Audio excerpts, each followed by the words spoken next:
At the end of the Cold War, I was a congressional staffer working on defense and foreign policy.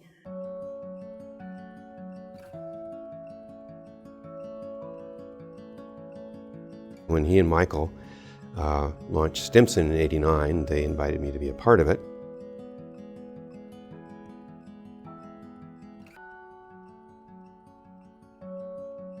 My first day at Stimson, they put me on a plane and sent me to Kenya.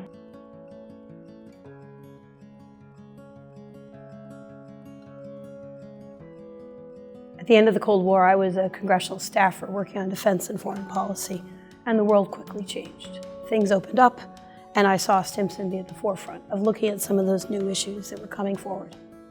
There were lots of conflicts, internal conflicts, civil wars, and the UN was called on to mediate some of these and to put peacekeepers on the ground. So we started out looking at how the UN itself was organized to do these things. How did they fund them? Where did they find their people? What did they do? It had a fairly substantial impact on how the UN conducted its business in peacekeeping and in peace building.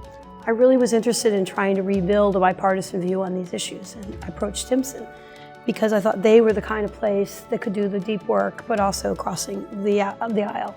Together, we put this Future of Peace Operations program to look at the reforms the UN was trying to embrace, and actually to report on where they were and where they weren't. And what came back was not 50 pages of happiness, but nearly 400 pages of how the whole system was broken as far as protecting civilians. My first day at Stimson, they put me on a plane and sent me to Kenya. I was supposed to help run a workshop to look at how UN peacekeepers could do a better job of actually talking to the civilians that they were supposed to be protecting. There's no replacement for going out and talking directly to people and understanding their reality in the field. Somalia, South Sudan, Mozambique, Cote d'Ivoire, Kosovo, Congo, Western Sahara, Central African Republic, South Africa. Darfur.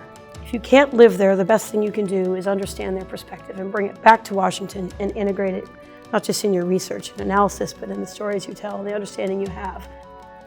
Also a very good opportunity to get a sense of the facts on the ground.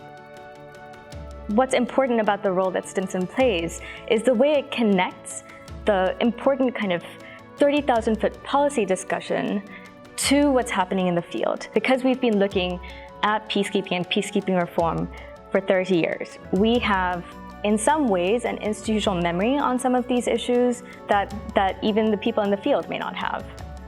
We see the multilateral system that we've often taken for granted really being shaken up by the current era. This is such an interesting moment to be working on UN peacekeeping reform because the challenges have never been harder. I mean, conflict has never been so complex. And the expectations of what UN peacekeepers are supposed to do, especially when it comes to protecting civilians from violence, have never been higher. We need to make sure that they are actually ready to meet those challenges.